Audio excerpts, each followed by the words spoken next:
রাত্রে আমরা সুখ নিদ্রা লাভ করি, আমরা স্বপ্ন দেখি, ভবিষ্যতের পরিকল্পনা করি, খুব ভালো লাগে। সকালে যখন চোখ খুলি নিদ্রা ভঙ্গ হয়, স্বপ্ন সেইখানেই ভেঙে যায়, আর তারপর আমরা আমাদের রোজকার জীবন যাপন করি। স্বপ্ন হয়তো মানুষ রাতের বেলায় দেখেন, কিন্তু সেটাকে সার্থক দিনের বেলাতেই করতে হয়। রাতে মধুর বাতাসের নিচে কোমল শয্যায় শুয়ে মাতার গলায় মিষ্টি গান শুনতে শুনতে নিদ্রায় আচ্ছন্ন হওয়া, স্বপ্ন দেখা, ভবিষ্যতের পরিকল্পনা করা বড়ই সরল। কিন্তু সকালবেলায় সময় মতো উঠে সূর্যের তাপ সহ্য করে, সেই উষ্ণতা সহ্য করে সর্বাঙ্গ ঘেমে গিয়ে নিজের পথ খুঁজে বের করা, সেই পথে অগ্রসর হওয়া, বাধা বিপত্তি এসবের সম্মুখীন হওয়া, আর তারপর লক্ষ্য লাভ করা, এগুলো কঠিন কাজ। এ হলো অত্যন্ত কঠিন কাজ। যদি আপনি চান যে স্বপ্ন আপনি দেখেছেন তা সত্যি হোক, তাহলে দিনের বেলায় আপনাকে বেরিয়ে কর্ম করতেই হবে, পরিশ্রম করতেই হবে। মনের এই চক্ষু দিয়ে স্বপ্ন দেখা সম্ভব, কিন্তু যদি আপনি বুঝতে পারেন যে এই স্বপ্নই হলো আপনার লক্ষ্য, তাহলে তাকে সার্থক করতে শুধুমাত্র পরিশ্রম দ্বারাই করতে হবে। তাহলে পরিশ্রম করুন আর আমার সাথে ভালোবেসে বলুন, রাধা রাধা। মানুষের জীবনে তিনটি গুণ অত্যন্ত প্রয়োজনীয়: শ্রদ্ধা, বিনম্রতা, যোগ্যতা। যদি জ্ঞান লাভ করতে চান তাহলে শ্রদ্ধার প্রয়োজন, যদি মান লাভ করতে চান তাহলে স্বভাবে বিনম্র হওয়া প্রয়োজন, আর যদি মনোবাঞ্ছিত স্থান লাভ করতে চান তাহলে যোগ্যতার প্রয়োজন। বিষয়টা সহজ। শ্রদ্ধা আপনাকে জ্ঞান দেবে, নম্রতা আপনাকে মান, আর যোগ্যতা উচিত স্থান দেবে। কিন্তু যদি আপনি এই তিনটি গুণ সম্মিলিত করেন, তাহলে এমন কিছু লাভ করবেন যা এই সব কিছুর থেকে অনেক ঊর্ধ্বে। সম্মান। আর এ হলো সেই সম্মান যা প্রত্যেক মানুষের নিজের জীবনে লাভ করতে চেষ্টা করা উচিত, কারণ এই হলো সেই সম্মান যার কারণে আপনি চলে যাওয়ার পরেও এই সংসার আপনাকে ভালোবাসবে আর মনে রাখবে। আসুন আমার সাথে ভালোবেসে বলুন, রাধা রাধা। আকাঙ্ক্ষা কখন লোভে পরিণত হয়ে যায় তা কেউ বলতে পারে না। এবার তার পরিণাম কি হতে পারে তাও আমরা কেউ জানি না। আজ আমি আপনাকে বলছি, কোনো ব্যক্তি সব থেকে বেশি ক্ষতির সম্মুখীন তখনই হয় যখন সে এটা মনে করে যে সে সব থেকে বেশি সুরক্ষিত স্থানে রয়েছে। সে ভাবে যে সে সেখানে সুরক্ষিত রয়েছে। সে তখন অসাবধান হয়ে পড়ে, আর তখনই তাকে জীবনের সব থেকে বড় ক্ষতির সম্মুখীন হতে হয়। নিঃস্ব হয়ে যাওয়ার পরিস্থিতি কোনো মানুষের জীবনে তখনই আসে যখন তার কাছে প্রচুর সম্পত্তি থাকে এবং সে তার থেকেও অনেক বেশি সম্পত্তি অর্জন করতে চায়। সেই অনেক বেশি সম্পত্তি অর্জন করার চেষ্টায় সে এমন কিছু করে বসে যার ফলে তাকে সমস্ত সম্পত্তি হারাতে হতে পারে। একজন রচনাকার নিজেই নিজের প্রতিভা একদম শেষ করে দিতে পারে যখন সে অনেকগুলো কাজ নিজের কাঁধে নিয়ে নেয়। একটা গুরুত্বপূর্ণ কথা সবসময় মনে রাখবেন, আজ আপনি যেখানেই থাকুন না কেন, যেমনই যে কোনো স্থানেই থাকুন না কেন, এর পেছনে আপনার আকাঙ্ক্ষার একটা বিশাল ভূমিকা রয়েছে। কিন্তু মনে রাখবেন, আপনাকে শিখতে হবে যে কখন আর কিভাবে নিজের উচ্চাকাঙ্ক্ষাগুলিকে লাগাম পরাতে হবে, কারণ এটা অত্যন্ত আবশ্যক। তাই আসুন আর আমার সাথে ভালোবেসে বলুন, রাধা রাধা। অনেক সময় আমরা জীবনে অনেক মানুষকে এমন বলতে শুনে থাকি যে আমি অসফল হয়েছি কারণ আমার সময় ভালো যাচ্ছিল না। আমি এই জিনিসটা লাভ করতে চাইছিলাম কিন্তু করতে পারলাম না কারণ আমার সময়টা ভালো যাচ্ছিল না। আমি আমার জীবনে ওই মহান কাজটা করতে চাইছিলাম কিন্তু করতে পারলাম না। কেন? কারণ আমার সময়টা ভালো যাচ্ছিল না। কিন্তু যে মুহূর্তে ভালো সময় আমার জীবনে আসবে, আমি সব কিছু প্রাপ্ত করব। এমন প্রায় প্রত্যেকেই বলেন। আসুন একটা কথা বোঝা যাক। একজন মালিকে দেখুন, সে প্রত্যেক দিন গাছের সেবা করে, তাকে জল দেয়, তার যত্ন আত্তি করে। কেন প্রত্যেক দিন সেই গাছ ফল দেয় না? সঠিক সময় এলে তবেই সেই গাছ ফল দেয়, কিন্তু প্রত্যেক দিন মালি তার সেবা করে, তাকে যত্ন করে। শুধুমাত্র তখন করে না যখন সেই গাছ ফল দিতে সক্ষম। আর যদি মালিক গাছের যত্ন প্রতিদিন না করে, তাহলে হয়তো সেই গাছ ফল দিতেই পারবে না। এটাই হলো আমাদের জন্য একটা শিক্ষা। যখন সময় আমাদের জন্য অপেক্ষা করে না, তখন আপনি সময়ের জন্য কেন অপেক্ষা করছেন? ভালো সময়ের জন্য অপেক্ষা করবেন না। ভালো এবং শুভ কর্ম দ্বারা ভালো সময়কে নিজের কাছে টেনে আনুন। নিরন্তর কর্ম করুন, পরিশ্রম করতে থাকুন। শুভ সময় আপনা থেকেই আপনার কাছে আসবে। আসুন আমার সাথে ভালোবেসে বলুন, রাধা রাধা। মানুষের এই সংসারে জীবনযাপন করার জন্য কিছু জিনিসের প্রয়োজন পড়ে। এমন কিছু আবেগ, এমন কিছু বস্তু আছে যেগুলো তার প্রয়োজন হয়। কিন্তু সব থেকে বেশি যে জিনিসটা তার প্রয়োজন হয় সেটা হলো সম্মানের। আমাদের ভালো লাগে যখন কেউ আমাদের সম্মান করে। আমরা কাউকে সম্মান করলে তারও সেটা ভালো লাগে।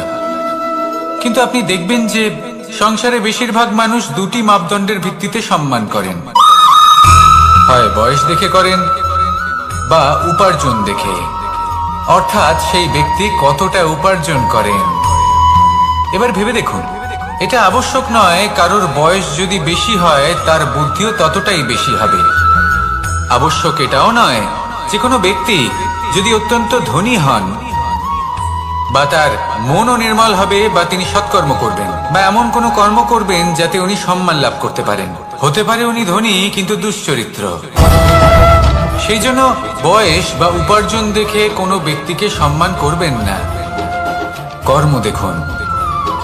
যদি গভীরভাবে ভেবে দেখেন তাহলে দেখবেন যদি কোনো মানুষ কোনো সৎকর্ম করেন তাহলে তার প্রতি হৃদয় থেকে সম্মান জাগ্রত হয়। এটাই হলো সেই সম্মান যা অর্জন করতে হবে। বয়স আজ আছে, কাল আরো বৃদ্ধি পাবে। উপার্জন আজ আছে, কাল সেটা কমে যেতেও পারে। কিন্তু যদি আপনি নিরন্তর শুভকর্ম করতে থাকেন তাহলে আপনি মৃত্যুর পরেও অমর হয়ে থাকবেন। আসুন আমার সাথে ভালোবেসে বলুন, রাধা রাধা। পাপ এবং পুণ্য, এই দুই হলো সংসারের এমন দুই বিন্দু যাকে কেন্দ্র করে এই সংসারের চক্র ঘুরতে থাকে। আমরা যদি কোনো কর্ম বিচার করি, হয় পুণ্য নয় পাপের দৃষ্টিভঙ্গি দিয়ে, এটা হয় পুণ্য না হলে পাপ। কিন্তু এই পাপ এবং পুণ্য এই দুই নির্ভর করে প্রত্যেক মানুষের উপর, তার চিন্তাধারা, তার পরিস্থিতির উপর। ধরুন এমন একজন মানুষ যিনি অনেক দিন ধরে বনে পথ হারিয়েছেন, অনেক দিন হয়তো উনি কোনো খাবার খাননি। এবার এমন পরিস্থিতি চলে এসছে যে এবার যদি উনি খাবার না খান তাহলে হয়তো জীবিতই থাকবেন না। আর এমন অবস্থায় ওনার সামনে যদি কোনো প্রাণী আসে তাহলে তাকে শিকার করা, এটা কিন্তু তার কাছে পাপ নয়। এটা তো জীবিত থাকার একমাত্র উপায়। এটা তার কাছে পুণ্য সম। আর যদি আমি এমন একজন ব্যক্তির কথা বলি যিনি সরল, যিনি একটি সুখী, শান্ত, সুরক্ষিত জীবনযাপন করছেন, তার কাছে কিন্তু এটা পাপ। এইরকমই এই সংসারে ভিন্ন ভিন্ন পরিভাষা আছে পাপ এবং পুণ্যের। তার মধ্যে যদি আমি আপনাকে একটি সরল পরিভাষা দিই, সেটা হলো জীবনে যখনই কোনো কর্ম করবেন সেটা নিয়ে একটু ভেবে দেখুন যে এই যে কাজটা আমি করছি তার ফলে এই যে অন্য মানুষেরা আছেন এই সংসারে, তারা কি দুঃখ পাবেন? যদি তারা দুঃখ পান তাহলে সেটা পাপ। যদি আপনি এমন কোনো কর্ম করেন যার ফলে অন্যরা প্রসন্নতা লাভ করেন, তাদের মুখে হাসি ফুটে ওঠে, যদি তারা প্রেরিত হন, জীবনে সামনে এগোতে পারেন, তাদের বিকাশ হয়, তাহলে এটা হলো পুণ্য। তাই জীবনে সবসময় পুণ্য করতে থাকুন আর আমার সাথে ভালোবেসে বলুন, রাধা রাধা। বনস্পতি ফলনের জন্য আমাদের কিসের প্রয়োজন পড়ে?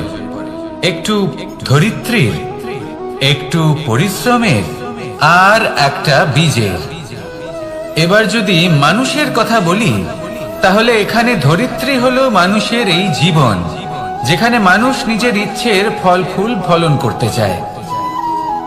পরিশ্রম হলো আমাদের কর্ম, আর বীজ হলো আমাদের নির্বাচন। আমাদের বেছে নিতে হবে যে আমরা কি বপন করব, আম নাকি ফণি মনসা। এর মধ্যে আমরা কি পেতে চাই, রসালো ফলের ফলন চাই নাকি কাঁটার ফলন চাই, তা আমাদের উপর নির্ভরশীল। কিন্তু একটা কথা ঠিক, লক্ষ্য যেমনই হোক না কেন, জীবন যেমনই হোক না কেন, যদি আপনি লক্ষ্যের দিকে এগোতে থাকেন তাহলে কর্মের সাথে খামখেয়ালি আচরণ করতে পারবেন না। যদি আপনি এমন করেন তাহলে এটা আপনাকে একটা অনুচিত লক্ষ্যে পৌঁছে দেবে, সেটা কিন্তু নিশ্চিত। সবসময় এটা মনে রাখবেন, কর্মের সাথে খামখেয়ালি হবেন অর্থাৎ কর্মফলও আপনার সাথে খামখেয়ালি হবে। তাহলে নিষ্ঠার সাথে কর্ম করতে থাকুন আর নিজের লক্ষ্যকে প্রাপ্ত করুন। আর আমার সাথে ভালোবেসে বলুন, রাধা রাধা। অগ্নি চতুর্থ তত্ত্ব, সব থেকে বেশি গুরুত্বপূর্ণ কিন্তু তার থেকেও বেশি ভয়াবহ। কখনো অগ্নিকে নিয়ন্ত্রিত রূপে উনুনে জ্বলতে দেখেছেন? এই অগ্নি আমাদের খাবার বানাতে সাহায্য করে, যা আমাদের শক্তি প্রদান করে। কিন্তু এই অগ্নি যখন বিচলিত হয়ে, অনিয়ন্ত্রিত হয়ে কোন বনের আগুন হয়ে ওঠে, তখন মহা বিনাশ ঘটে যায়। আপনারই অন্তরের ঊর্জা হলো এই অগ্নি। এটা আপনার শক্তিও, আপনার ক্রোধ। একে ব্যবহার কিভাবে করবেন তা আপনারই হাতে। যদি কোনো ব্যক্তি নিজের অন্তরের এই ঊর্জাকে ব্যবহার করেন শক্তির রূপে, তাহলে সে বিকাশ ঘটাতে পারে, নির্মাণ ঘটাতে পারে। কিন্তু যদি কোনো ব্যক্তি তার অন্তরের ঊর্জাকে বিধ্বংসী অস্ত্র বানিয়ে ফেলেন, তাহলে নিশ্চিত রূপে মহা বিনাশ ঘটতে পারে, যাতে বিনাশ তারও অবশ্যই হবে। অনেক বছর পূর্বে এমনই এক আগুনের দ্বারা এই সুন্দর পৃথিবীর নির্মাণ হয়েছিল। আর অনেক বছর পূর্বে এমন এক আগুনেই সমস্ত জীব এবং সংসার বিলুপ্ত হয়ে গেছিল। এবার আপনি আপনার অন্তরের ঊর্জা দ্বারা বিনাশ ঘটাতে চান নাকি নির্মাণ ঘটাতে চান, সেই সিদ্ধান্ত আপনারই। আসুন আমার সাথে ভালোবেসে বলুন, রাধা রাধা। কখনো কখনো এমন হয়, আমরা আমাদের বাড়ির উঠোনে বীজ বপন করি আর তা বিকশিত হয় একটা সুন্দর বৃক্ষে। তার শাখাগুলি প্রতিবেশীর বাড়ি পর্যন্ত পৌঁছয়। ফলের বর্ষণ প্রতিবেশীর বাড়িতেও হয়ে থাকে। আর আমরা ভাবি গাছ আমরা উৎপন্ন করব আর ফল খাবেন আপনারা। এই কেমন কথা হলো? আপনাকে এই কথা বুঝতে হবে যে এসব হলো ভৌতিক বস্তু, সাংসারিক বস্তু। কখনো নিজের বাড়ির বাগানে ভালোবাসার গাছ বপন করে দেখুন, তার শাখাও প্রতিবেশীর বাড়ি পর্যন্ত পৌঁছবে, ফলের বর্ষণ সেখানেও হবে। কিন্তু সেই ফল চাইতে আপনাকে যেতে হবে না, সেই ফল দ্বিগুণ মাত্রায় আবার আপনার কাছেই ফিরে আসবে। তাই নিজের বাড়িতে আর নিজের মনে ভালোবাসার গাছ উৎপন্ন করুন। এই জীবন প্রসন্ন হয়ে বলবে, রাধা রাধা। অ দিয়ে অন্ত, আ দিয়ে আরম্ভ, এই দুইয়েরই রাশি সমান। যদি আপনি মন দিয়ে দেখেন তবে দেখবেন এদের সম্পর্ক খুবই নিবিড়। কিভাবে? যখন কোনো কিছু শুরু হয় এটা নিশ্চিত হয়ে যায় যে তা সমাপ্তও হবে। আরম্ভই যদি না হয় তা সমাপ্তও হবে না। যা আরম্ভ হয়েছে তার সমাপ্তি হলো অবশ্যম্ভাবী। এটাই হলো প্রকৃতির নিয়ম, একে এড়ানো যায় না। এবার এই কথা আমরা সকলে জানি। এবার মানুষ কি ভাবে যে সমাপ্তির পরে কি হতে পারে, এর উত্তর তাদের কাছে নেই। তাদের উচিত অন্য কোনো বিষয় ভাবা যা বেশি গুরুত্বপূর্ণ। এবার মানুষ এটা জানে না যে মৃত্যুর পরে কি হতে পারে, কিন্তু এই কথা অবশ্যই জানে যে জন্ম থেকে মৃত্যু পর্যন্ত এই সময়, যাকে আমরা জীবন বলে থাকি, এই সময় আমরা কর্ম করতে পারি। এই কথা তো আমরা জানি। তাহলে এমন কি কর্ম করা যেতে পারে যা আমাদের সমাপ্তির পরও আমাদের প্রাসঙ্গিক করে রাখতে পারে, এই বিষয়ে ভাবা উচিত। যে জন্মগ্রহণ করেছে তার মৃত্যু হবেই, এটা সাধারণ বিষয়। কিন্তু ইতিহাস আজও সেই সকল মানুষজনকে স্মরণ করেন যাদের এই সংসার তাদের মৃত্যু নয়, বরং তাদের জীবনকালে যে কর্ম তারা করেছেন তার দ্বারা মনে রাখেন। সেই কর্মের কারণে এই সংসারে তাদের নাম, তাদের কর্ম, তাদের ব্যক্তিত্ব, তাদের কীর্তি অমর হয়ে থাকে এবং থাকবে। আপনার কাছে এতটা সময় নেই যতটা আপনার মনে হচ্ছে আপনার কাছে আছে। সেই জন্য যত শীঘ্র সম্ভব শ্রেষ্ঠ কর্ম করুন, যতটা পারবেন ততটা অধিক সুকর্ম করুন। এই সংসারে নিজেকে অমর করে তুলুন আপনার মৃত্যুর পরেও। আর আমার সাথে ভালোবেসে বলুন, রাধা রাধা। ওমা, এ কি? আমি কখন থেকে এখানে অপেক্ষা করছি, হাত পেতে দাঁড়িয়ে রয়েছি যাতে একটা ফল আমার হাতে এসে পড়ে এবং সেটা আমি খেতে পারি। কখন থেকে অপেক্ষা করছি, কিন্তু সেটা হচ্ছেই না। এবার আপনি বলবেন যে এসব কি বলছি, এ কি অদ্ভুত কথা বলছি। যদি ফল খেতে হয় তাহলে আমাকে বৃক্ষে চড়তে হবে, ফলের কাছে পৌঁছতে হবে, তবেই তো ফল পাবো। এবারে এটা অত্যন্ত সহজ ব্যাপার, কিন্তু এই বিষয়টা আপনি নিজের জীবনের প্রসঙ্গে ভেবে দেখুন। লক্ষ্য কোথায় আছে আপনি জানেন, সেই লক্ষ্যে পৌঁছানোর পথ কি সেটাও আপনি জানেন, সেই পথে চলার ক্ষমতাও আপনার রয়েছে, কিন্তু তাও আপনি নিজের লক্ষ্য লাভ করতে পারছেন না। কেন? কারণ আপনি অপেক্ষা করছেন যে লক্ষ্য আপনার সামনে চলে আসবে, কিন্তু তা হয় না। লক্ষ্য সে যাই হোক না কেন, ধন হোক, প্রেম হোক, কোনো সম্মান হোক বা মোক্ষ হোক, যদি আপনি তার দিকে অগ্রসর না হন তাহলে ফল প্রাপ্তি অসম্ভব ব্যাপার, তা কোনোদিনই হবে না। সেই জন্য আপনার চোখের সামনে আপনি যদি নিজের লক্ষ্যকে দেখতে পান তাহলে উঠুন এবং সেই দিকে অগ্রসর হতে শুরু করুন। নিজের অন্তরের সকল অশুভ গুণ দূর করুন, অলসতা ত্যাগ করুন, অজ্ঞানতা ত্যাগ করে দিন এবং চলতে থাকুন। অবশ্যই মনোবাঞ্ছিত ফল লাভ করতে পারবেন। মনে রাখবেন, চলতে থাকলে তবেই লক্ষ্য প্রাপ্তি হবে। অপেক্ষার দ্বারা শুধুমাত্র মৃত্যু লাভ হবে। আসুন আমার সাথে ভালোবেসে বলুন, রাধা রাধা। পাখি কখন জন্ম নেয়, কখন উড়তে শেখে, কখন বাসা বানাতে শেখে, কখন নিজের মৃত্যু লাভ করে, এসব আমাদের মধ্যে কেউ জানি না। কিন্তু পাখি একটা কথা খুব ভালো করে জানে, যে এই সংসারে ও যা কিছুই করুক না কেন, এই সংসারের ওকে নিয়ে কিচ্ছু যায় আসে না। এবার আমরা কি করি? কোনো কাজ করার আগে আমরা এটা ভাবি যে এই সংসার যদি আমাকে দেখে ফেলে তাহলে কে জানে এই সংসার কি ভাববে, আমার প্রতিচ্ছবি কেমন তৈরি হবে কে জানে, কে জানে কি হবে আদি ইত্যাদি। এই সব ভাবনায় আমরা মগ্ন হয়ে যাই। কিছুটা এমন ভাবে মগ্ন হই যে বর্তমানের কর্মের এই জীবনের যাত্রাপথে সেই সময়ের আনন্দ উপভোগ করতে ভুলে যাই। এবার দেখুন একটা পাখি কি করে, ওর কর্ম হলো গান গেয়ে চলা। ওই পাখি গেয়ে চলে, কেউ ওর গান শুনুক বা না শুনুক, কেউ আদৌ শুনছে কিনা সেই বিষয়টা নিয়ে সেই পাখির কিছুই যায় আসে না। সেই পাখি নিজের কর্ম করতে থাকে। হয়তো সেই জন্যই আপনি কখনো কোনো পাখিকে কাঁদতে দেখবেন না। এরকমই আপনাকে নিজেকে গড়ে তুলতে হবে। প্রথমে নিজেকে জিজ্ঞেস করুন, এই যে কর্ম আমি করতে চলেছি সেটা কি উচিত? যদি আপনার মনে হয় সেটা উচিত তাহলে সেটা প্রমাণ করুন। এটা ভাববেন না যে এই সংসার কি ভাববে। আসুন আর আমার সাথে ভালোবেসে বলুন, রাধা। বনের মধ্যে যদি আপনি কোনো বিষাক্ত সাপ দেখেন তাহলে কি করবেন? আপনি তখনই তার থেকে দূরে পালাতে চেষ্টা করবেন। আর এটা কেন করবেন? নিজের রক্ষার্থে। এই কথা আমি নয় মেনে নিলাম, কিন্তু নিজের জীবনে এটা করেন না কেন? আপনি যেখানেই যান, যে স্থানেই যান না কেন, প্রত্যেক সময় প্রত্যেক মুহূর্তে এমন বিষাক্ত সাপ আপনি অবশ্যই খুঁজে পাবেন। আর সেই সাপ নয় যাদের আপনি বনে খুঁজে পাবেন, এরা হলো সেই সাপ যা আপনাকে পাপ করতে বাধ্য করবে। আপনার অন্তরের বাসনা, ক্রোধ, অহংকার, লোভ, ঈর্ষা এদের বৃদ্ধি ঘটাবে।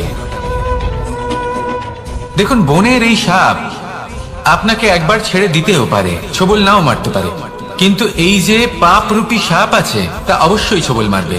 কর্ম যদি করেন তাহলে অবশ্যই ফল পাবেন। সেই জন্য যখনই কোথাও যাবেন যদি এমন কাউকে দেখেন, যদি এমন কিছু দেখেন যে আপনাকে পাপ করতে বাধ্য করছে, তাহলে সেই মুহূর্তে সেখান থেকে পালিয়ে যান। যেমন বনের সাপ দেখে আপনি পালাতে থাকেন। সৎকর্মের রক্ষা অত্যন্ত আবশ্যক। আসুন আর আমার সাথে ভালোবেসে বলুন, রাধা রাধা। যদি কোনো সিংহ বানরের মতো গাছে চড়তে চেষ্টা করে তাহলে কি হবে? একটা মাছ যদি মাটিতে হাঁটতে চেষ্টা করে তাহলে কি হবে? তারা বিফলই হবে। কিন্তু এরকম কেন হয়? তার কারণ হলো প্রকৃতির রচনা কিছুটা এরকম। এখানে প্রত্যেকটি ব্যক্তিকে, প্রত্যেকটি প্রাণীকে আলাদা আলাদা গুণের অধিকারী করা হয়েছে এবং সকলকে একটা সীমাও প্রদান করা হয়েছে। এবার এই যে বৃক্ষ, পশু, পাখি, এদের মধ্যে সেই ক্ষমতাই নেই যে এরা নিজেদের যাচাই করতে পারবে, নিজেদের সীমাগুলো বুঝতে পারবে, নিজেদের সদ্গুণগুলো চিনতে পারবে। এরা সেটা করতে পারবে না। কিন্তু মানুষ তো আলাদা। মানুষের কাছে সেই বিশেষ শক্তি আছে যে তারা পূর্ণরূপে নিজেদের যাচাই করতে পারবে, নিজেকে পূর্ণরূপে বুঝতে পারবে, নিজের দোষ, নিজের অপগুণ, নিজের সদ্গুণ, নিজেদের সীমাগুলো তারা বুঝতে পারবে। আর এটা অত্যন্ত গুরুত্বপূর্ণ। কথায় আছে যে যদি সাফল্য লাভ করতে হয় তাহলে নিজেকে যাচাই করে নিতে হবে। তাই নিজেকে যাচাই করুন, নিজের সাথে পরিচিত হয়ে যান এবং জীবনে কর্ম করতে থাকুন। সাফল্যের শিখরে অবশ্যই পৌঁছে যাবেন। আর ওখানে যদি যান তাহলে এই মন প্রসন্ন হয়ে অবশ্যই বলবে, রাধা রাধা। অন্ধকারাচ্ছন্ন রাত্রি যদি এসে থাকে তাহলে আলোকিত প্রকাশ নিয়ে সূর্যও অবশ্যই আসে। রোগ যদি এসে থাকে তাহলে তার ওষুধও অবশ্যই আসে। সমস্যা যদি আসে তাহলে সেই সমস্যার সমাধানও নিজে থেকেই আমাদের কাছে চলেই আসে। এই সংসার, এই জীবনের শুধুমাত্র একটাই নিয়ম আছে, আর তা হলো এটাই, এই সংসার হলো একটা চক্রের মতো। এতে শাশ্বত বলে কিছু নেই, নিত্য বলে কিছু নেই। আর যা কিছুই রয়েছে সব বদলাতে চলেছে। যদি আপনার জীবনে দুঃখ থাকে, সমস্যা থাকে, যদি আপনি বিপদ দ্বারা আচ্ছন্ন, তাহলে মনে রাখবেন সবকিছু বদলে যেতে চলেছে। দুঃখের সময় কাঁদবেন না, মনকে আরো দুঃখী করে তুলবেন না, কারণ এখানে যা কিছুই এসেছে তা যাওয়ার জন্যই এসেছে। তাহলে এত চিন্তা কিসের? আনন্দ সহকারে জীবন যাপন করুন আর আমার সাথে ভালোবেসে বলুন, রাধা রাধা। রাত্রিবেলায় যখন আলোকিত জোনাকিদের দেখেন তখন মন প্রসন্ন হয়ে ওঠে। এদের দেখতে খুবই সুন্দর লাগে। আর এমন ঠিক কেন হয়? প্রথম হলো এটাই যে রাতের বেলায় চতুর্দিক অন্ধকারাচ্ছন্ন থাকে। এমত অবস্থায় যদি আমরা কোথাও একটু প্রকাশ দেখি তাহলে সেটাই আশার কিরণের ন্যায় মনে হয়। সেই প্রকাশই আমাদের মন প্রসন্ন করে তোলে। আর সেই জন্য যে সকল মানুষ রাতের বেলায় কোনো জোনাকি দেখতে পান তারা প্রসন্ন হয়ে যান। এবার কখনো কখনো জীবনে আমাদের মনে হয় যে চতুর্দিকে শুধুমাত্র অন্ধকারই হয়ে আছে। প্রত্যেকেরই তা কখনো মনে হয়। আর তখনই আমাদের নিরাশ হলে চলবে না, আমাদের দুঃখী হলে চলবে না। সেই সময় আমাদের খুঁজতে হবে নিজেদের আশেপাশে, চতুর্দিকে, আর কোথাও না কোথাও আমরা প্রকাশ অবশ্যই দেখতে পাবো। আশার একটা কিরণ অবশ্যই দেখতে পাবো। কেউ এমন একটা কর্ম করেন যেটা দেখে আমরা প্রেরিত হয়ে যাই। আর এমন কোন কর্ম যদি আপনারা করেন তাহলে সেই কর্ম আপনার মনকে প্রসন্ন ভাব, আনন্দ এবং ভালোবাসা দ্বারা ভরিয়ে তুলবে। আপনার অন্তরে সেই অন্ধকারের অন্ত করবে, দুঃখেরও অন্ত করবে। আর এই মন প্রসন্ন ভাব নিয়ে বলবে, রাধা রাধা। মনুষ্য জীবনের সব থেকে বেশি গুরুত্বপূর্ণ বিষয় হল মনের একাগ্রতা। এই সংসারের যে কটি মহান কার্য সম্পাদন হয়েছে তা হলো মনের এই একাগ্রতার একমাত্র ফল। আপনি অবশ্যই দেখে থাকবেন অনেক ছোট বড় নদী যা বয়ে চলে তাদের সামনে একটা বাঁধ নির্মাণ করা হয় সেই সব নদীর জল সঞ্চয় করতে। বাঁধ হয়ে গেলে প্রয়োজন মতো বা মনের ইচ্ছে মতো তাকে ব্যবহার করা সম্ভব।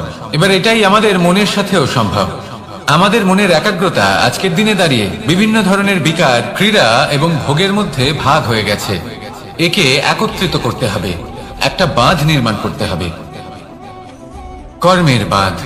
আপনাকে শুধু এটাই করতে হবে, যেটা উচিত কর্ম সেটাই করুন, যেটা অনুচিত কর্ম সেটা করা থেকে নিজেকে বিরত রাখুন। ব্যাস, এই কাজটাই আপনি করতে থাকুন, করতে থাকুন। মনের মধ্যে একাগ্রতার বাঁধ নির্মাণ করুন। আর একবার যদি তা নির্মাণ হয়ে যায় তাহলে যখন চাইবেন, যেখানে চাইবেন, যতটা চাইবেন একাগ্রতা প্রয়োগ করতে পারবেন। আর একবার যদি আপনি এটা শিখে যান তাহলে এই সংসারকে বদলে ফেলার মতো কাজ আপনি করতে পারবেন, সমাজকে শুধরাবার মতো কাজ করতে পারবেন। তাহলে এই মনকে একাগ্র করুন আর আমার সাথে ভালোবেসে বলুন, রাধা রাধা।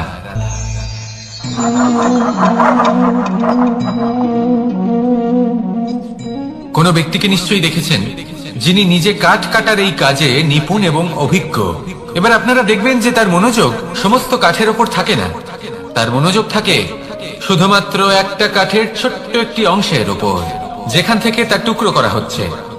কিন্তু সেটা উনি কেন করেন? যদি এটা উনি না করেন তাহলে সেই কাঠ সঠিক পদ্ধতি এবং তাড়াতাড়ি কাটা যাবে না। জীবনেও তাই হয়ে থাকে।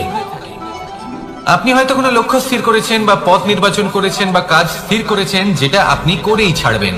তাহলে নিজের সম্পূর্ণ মনোযোগ শুধুমাত্র তার উপর কেন্দ্রীভূত করুন। যদি আপনার মন এদিক ওদিক তাকাতে থাকে, অস্থির হয়ে পড়ে, বিচলিত হয়ে পড়ে, যদি তা হয়ে থাকে তাহলে আপনি অবশ্যই অসফল হবেন। তাই কর্মঠ থাকুন, নিরন্তর কর্ম করতে থাকুন এবং পূর্ণ মনোযোগ দিয়ে নিজের কাজ করুন। নিজের পথে অগ্রসর হন বা নিজের লক্ষ্য প্রাপ্ত করতে চেষ্টা করুন।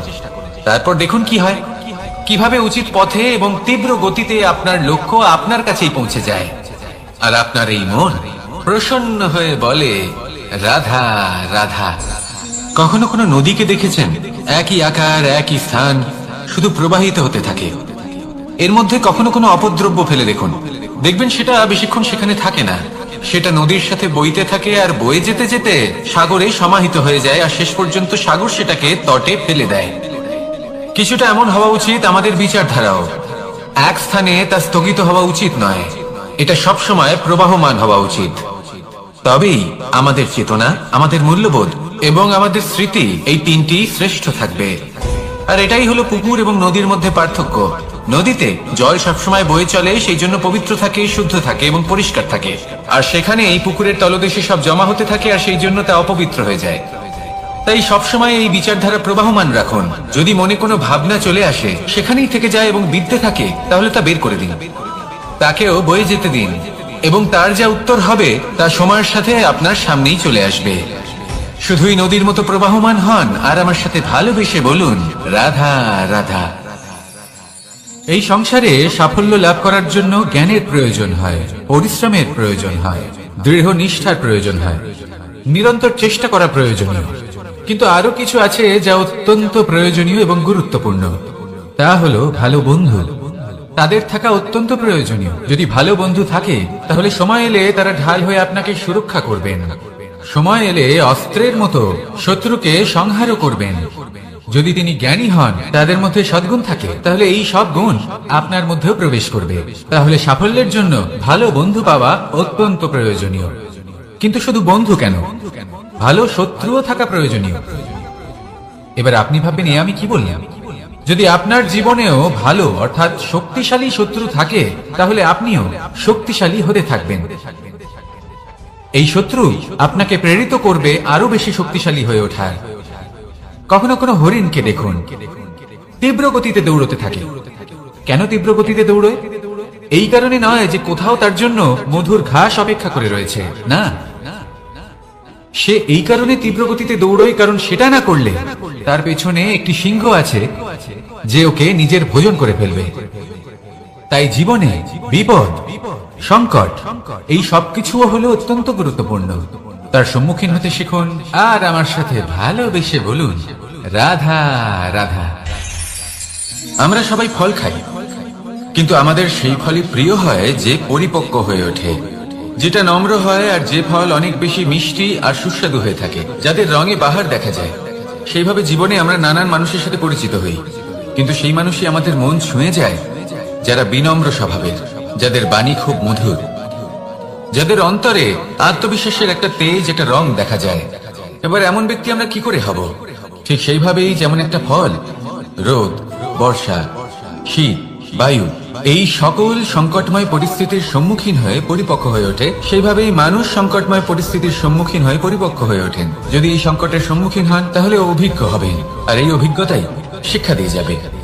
এই অভিজ্ঞতা আমাদের শিখিয়ে দেয় যে আমাদের বিনম্র থাকতে হবে। অহংকার করে কোনো লাভ নেই। মধুর বাণীর যে কি মূল্য তা আমরা শিখতে পারি। এই অভিজ্ঞতাই আমাদের বুঝিয়ে দেয় যে উচিত অনুচিত কোনটা, আমাদের দৃষ্টিভঙ্গি তৈরি করে, আর এই দৃষ্টিভঙ্গি দ্বারা আত্মবিশ্বাস জাগ্রত হয়। সেই জন্য জীবনে কখনো বিপদ থেকে দূরে পালাবেন না, সেগুলোর সম্মুখীন হন, অভিজ্ঞতা লাভ করুন, তার থেকে শিক্ষা লাভ করুন, এইভাবেই পরিপক্ক হবেন। আসুন আমার সাথে ভালোবেসে বলুন, রাধা রাধা। ধন সঞ্চয় করা সম্ভব, আর সেই জন্য ধন সব থেকে বেশি মূল্যবান সম্পত্তি নয়। এবার আপনি বলবেন, এ আমি কি বলছি? এই ধন খুব মূল্যবান, আমরা সকলে অর্জন করতে ব্যস্ত। সেটা এই কারণে, কারণ আপনারা জানেন না এই সংসারের সব থেকে বেশি মূল্যবান সম্পত্তি কি। এ হলো সেই সম্পত্তি যা কখনো সঞ্চয় করা সম্ভব নয়। আপনার কাছে যতই ধন থাকুক তা দিয়ে আপনি স্বাস্থ্য লাভ করতে পারেন, বাড়ি কিনতে পারেন, আদি ইত্যাদি, কিন্তু আপনি যতই ধনী হন না কেন, ফেলে আসা দিনের একটা মুহূর্ত আপনি লাভ করতে পারবেন না। এই একটা মুহূর্ত, এই সময়, এটাই হলো সংসারের সব থেকে মূল্যবান সম্পত্তি। একবার চলে গেলে তা কখনোই ফিরে আসে না। আর এই মুহূর্ত যতই চলে যাক না কেন, আমরা স্মৃতির মাধ্যমে সেগুলি যাপন করতে পারি, তার আনন্দ উপভোগ করতে পারি। আর যার সাথে আমরা সময় অতিবাহিত করেছি তার স্মৃতিতে আমরা চিরকাল জীবিত থাকতে পারি। সেই জন্য সময় সব থেকে মূল্যবান সম্পত্তি, তাকে এইভাবে নষ্ট করবেন না। প্রত্যেকটা মুহূর্ত উপভোগ করুন, আনন্দ করুন, আর ভালোবেসে বলুন, রাধা রাধা। কনক, কি সুন্দর একটা শব্দ। এর অনেকগুলো রূপ রয়েছে, অনেকগুলো অর্থ রয়েছে। প্রথম অর্থ হলো স্বর্ণ, অর্থাৎ সম্পত্তি। দ্বিতীয় অর্থ ধুতুরা, অর্থাৎ গাছের ছোট একটা বীজ, যা কিনা অত্যন্ত শক্তিশালী হয়। যদি বেশি মাত্রায় এর প্রয়োগ করা হয় তাহলে এটা বিষময় হয়ে উঠতে পারে। এই হলো সেই ধুতুরা যার প্রয়োগ মহাদেবের পুজোতে করা হয়। এবার প্রশ্ন হলো এটাই যে এই স্বর্ণ এবং এই ধুতুরার মধ্যে মিল কি রয়েছে। মিল হলো এটাই যে এই দুটোই মানুষকে মত্ত করে তোলে। ধুতুরা মানুষকে তখন মত্ত করে যখন তাকে সেবন করা হয়, কিন্তু স্বর্ণ, ধন, সম্পত্তি, মানুষ সেটা যতটাই অর্জন করে নেয় সেটাই যথেষ্ট। এই স্বর্ণ মানুষের ভাবনা চিন্তা করার ক্ষমতাকে বশ করে ফেলে। মানুষ সম্পত্তির লোভে মত্ত হয়ে ওঠে, কারণ যে যত চমৎকারী, যতটা অমূল্য হয় তাকে সামলানো কিন্তু ততটাই কঠিন, তাই না? তাই মনে রাখবেন, ধন, স্বর্ণ, সম্পত্তি এগুলো ধুতুরার থেকেও অনেক বেশি বিষাক্ত হতে পারে।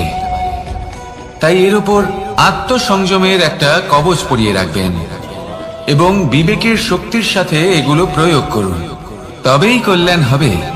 আসুন আমার সাথে ভালোবেসে বলুন, রাধা রাধা। আমার কাছে যশোদা মা যেমন, আমার কাছে দেবকী মা যেমন, আমার কাছে ঠিক তেমনই হলেন গোমাতা। এবার ভেবে দেখার বিষয় হলো এটা যে এই সংসারে অসংখ্য প্রাণী আছে, একজন গাইকে একজন মায়ের মর্যাদা কেন দেওয়া হয়? তাহলে এর অনেকগুলো কারণ আছে। এই গাই অর্থাৎ গোমাতা, এনারা হলেন অত্যন্ত শান্ত, শান্তি প্রিয়, কখনো কারোর কোনো ক্ষতি করতেই পারেন না। গোমাতা যে দুধ নিজের বাছুরকে পান করান সেই দুধই আমাদেরও দেন। সেই দুধ পান করে আমরা শক্তি লাভ করি। এই দুধ থেকে আমরা মাখন, ঘি, পায়েস, এইসব সুস্বাদু খাবার লাভ করি। গোমাতার গোবর আমাদের জ্বালানি হিসেবে সাহায্য করে, যার ফলে খুব কম সংখ্যক কাঠ ব্যবহার করা যায় এবং বেশিরভাগ জঙ্গল সুরক্ষিত থাকে। গোমাতার গোমূত্র, সেটাও আমাদের কাছে লাভজনক। এর দ্বারা আমরা অনেক রোগ থেকে মুক্তি লাভ করতে পারি। গোমাতা যখন একটি বাছুরকে জন্ম দেন তখন সেই বড় হয়ে আমাদের ক্ষেত কর্ষণ করে। সেই জন্য গাইকেও জীবনে মায়ের মর্যাদা দেবেন। যতটা সম্ভব তাকে সেবা করুন এবং ভালোবেসে তাকে পালন করুন। এই মন নিজে থেকেই প্রসন্ন হয়ে বলবে, রাধা রাধা। মধু কারই না পছন্দ বলুন তো? অত্যন্ত সুস্বাদু হয় এই মধু, মিষ্টি খেতে হয় এবং তা শক্তিও প্রদান করে। এবং প্রত্যেকটি মিষ্টি পদার্থের মতোই এতেও খুব তাড়াতাড়ি পিঁপড়ে ধরে যায়। অন্যদিকে যদি নুনকে দেখি তাহলে বছরের পর বছর রাখলেও এতে পিঁপড়ে ধরে না। এবার যদি কথা বলি বন্ধুত্বের, তাহলে বন্ধুত্ব নুনের মতো হওয়া উচিত, মধুর মতো নয়। যারা সামনে এলে শুধুমাত্র মধুর মধুর কথা বলবে, পরে এতে পিঁপড়ে ধরে যাবে। এটা নুনের মতো হওয়া উচিত। প্রকৃত বন্ধু হলো সে যে সময় এলে পরে আপনার সামনে আপনার প্রকৃত সত্য তুলে ধরবে, তা সে যতই কঠিন হোক না কেন। আপনার দোষ, আপনার অপগুণ, আপনার খামতি আপনাকে বলতে পারবে, যাতে আপনি সেগুলো শুনে মেনে নিয়ে তারপর নিজেকে শুধরোতে পারেন। এটাই হলো প্রকৃত বন্ধুত্ব। কখনো নিজের জীবনের আশেপাশে মন দিয়ে দেখবেন, অনেক সময় এমন মানুষ থাকেন, অনেক বন্ধু থাকেন যাদের দেখে আমাদের মনে হয় যে এনারা খুব কঠোর, এনাদের কথা খুব কটু। কিন্তু বেশিরভাগ এমন মানুষের মনটা যদি বুঝতে পারেন তাহলে দেখবেন তাতে কোনো মালিন্য নেই, এনাদের মন অত্যন্ত পবিত্র হয়। যদি আপনার জীবনেও এমন কোনো ব্যক্তি থেকে থাকে, এমন বন্ধু থাকে, তাহলে তাদের আগলে রাখুন আর আমার সাথে ভালোবেসে বলুন, রাধা রাধা। যতক্ষণ আমরা এই সংসারে জীবিত ততক্ষণ আমাদের সাথে সবকিছু থাকে, আমাদের ধন, সুখ স্বাচ্ছন্দ্য, আমাদের মিত্রগণ, আমাদের পরিবার, এই সমাজ, এই সবকিছু আমাদের সাথে থাকে। যেদিন আমরা এই সংসারকে ত্যাগ করব, এদের মধ্যে কেউ আমাদের সাথে যাবে না, না ধন, না স্বাচ্ছন্দ্য, না সম্পত্তি। এই সকল মানুষ, এই সমাজ, এরা শুধুমাত্রই শ্মশান পর্যন্ত আমাদের সাথে থাকতে পারবেন। তারপরে যদি আমাদের সাথে কিছু যেতে পারে তাহলে তা শুধুই আমাদের ধর্ম। আর এই সংসারে আমরা নিজেদের যে সুনাম রেখে যাই সেটা সম্ভব শুধুমাত্র কর্মের দ্বারা। সেই জন্য সংসারে যতদিন পর্যন্ত জীবিত আছেন, যদি কিছু অর্জন করতে চান তাহলে ধর্ম অর্জন করুন, ধর্মের বিষয়ে স্পষ্টতা অর্জন করুন এবং কর্ম অর্জন করুন।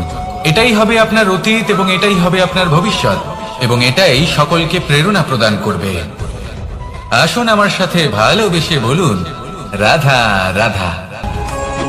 এই পরিবার হলো আমাদের জীবনের একটা অমূল্য সম্পদ, অমূল্য এক আশ্রয়, যা এই সংসারে হয়তো কোথাও আপনি পাবেন না।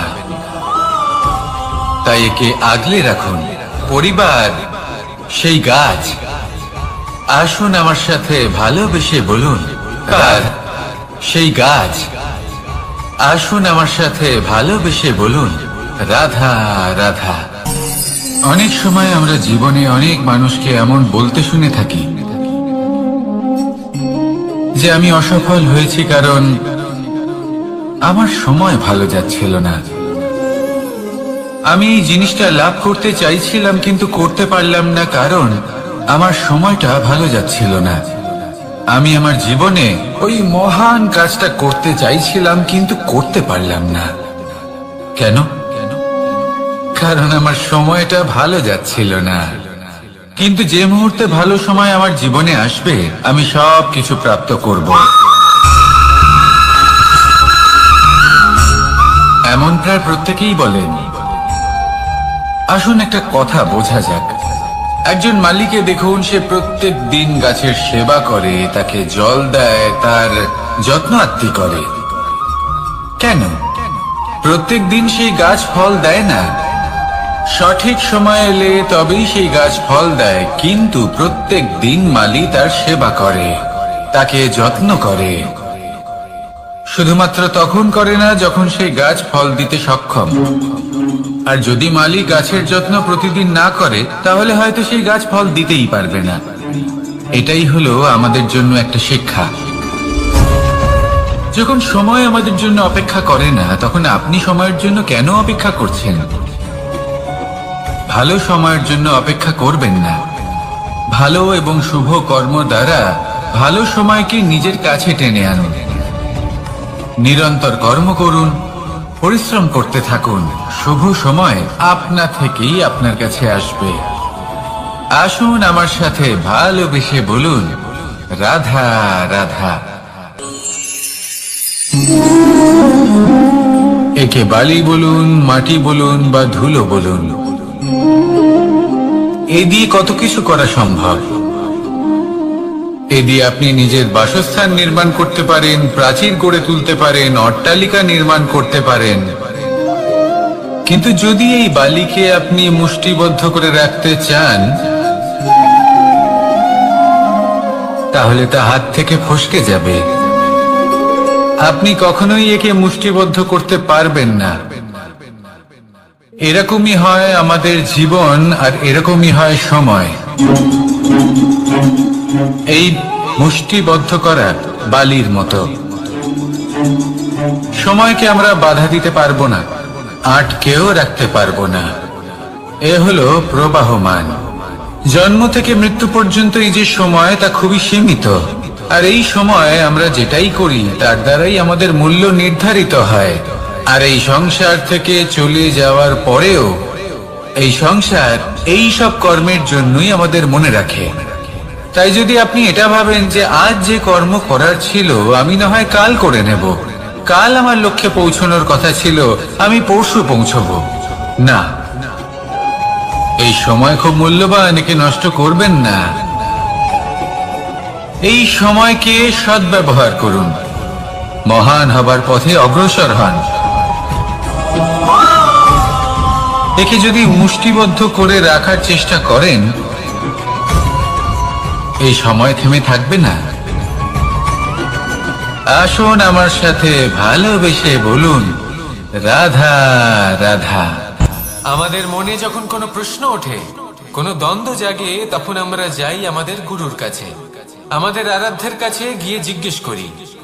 এইভাবেই একদিন আমি পৌঁছলাম আমার আরাধ্যের কাছে, আমার মহাদেবের কাছে, আর ওনাকে প্রশ্ন করলাম যে মহাদেব, জীবনে আনন্দ পাওয়ার, উৎসব পালনের, প্রেম ভাগ করে নেবার, জীবনকে উপভোগ করে নেওয়ার সর্বশ্রেষ্ঠ সময় কোনটা? মহাদেব হাসলেন আর উনি বললেন, জীবনে উৎসব পালনের সব থেকে শ্রেষ্ঠ দিন হলো মৃত্যুর ঠিক আগের দিনটা। প্রেম ভাগ করে নেওয়ার সব থেকে শ্রেষ্ঠ মুহূর্ত হলো মৃত্যুর ঠিক আগের মুহূর্ত। জীবনকে উপভোগ করে নেওয়ার সর্বশ্রেষ্ঠ প্রহর হলো মৃত্যুর এক প্রহর পূর্বে। তখন আমি চমকে গেলাম।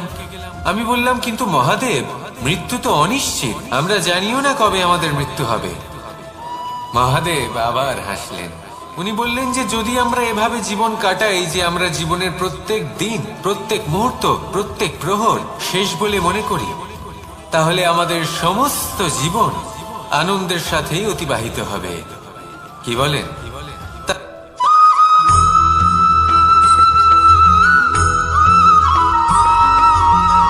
এই সংসারে কোনো বস্তু হোক বা ব্যক্তি হোক, তার একার গুরুত্ব কিন্তু খুব বেশি নয়। একটা উদাহরণ হিসেবে বৃষ্টির ফোঁটাকে ভেবে দেখুন।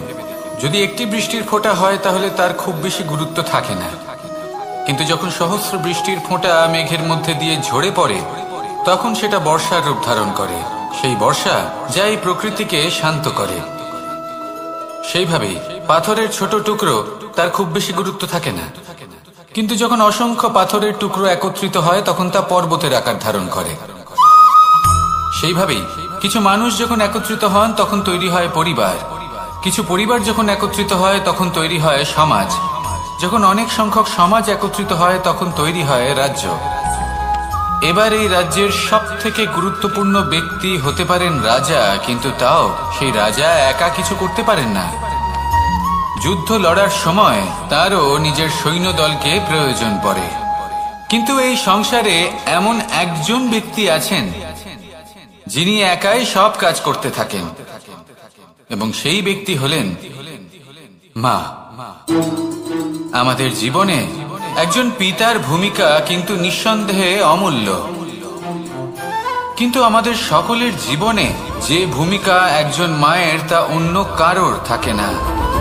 একজন মা একাই সন্তানকে বড় করতে পারেন, সংস্কারী করে তুলতে পারেন, তার জন্য পরিশ্রম করেন। আর এত কিছু কাজ করার পরেও তার কাজের জন্য তিনি প্রশংসা অবশ্য পান না। উল্টে যদি সেই সন্তান অনুচিত পথে চালিত হয়, অনুচিত কর্ম করে, তখন সেই মাকেই অপবাদের পাত্র হয়ে উঠতে হয়। আমাদের জীবনে মায়ের যোগদান কতটা সেটা বুঝুন। আপনাকে বড় করে তোলার জন্য উনি কতটা পরিশ্রম করেছেন সেটা বুঝুন। আজ থেকে, এখন থেকে, এই মুহূর্ত থেকে মাকে সম্মান করতে শিখুন। যখন সময় পাবেন, যখন সুযোগ হবে, তখন তার প্রশংসা করুন, ওনারও ভালো লাগবে। আর মায়ের এই মমতার জন্য, তার এই ভূমিকার জন্য আসুন সবাই মিলে আমরা তাকে প্রণাম করি আর সকলে মিলে ভালোবেসে বলি, রাধা রাধা।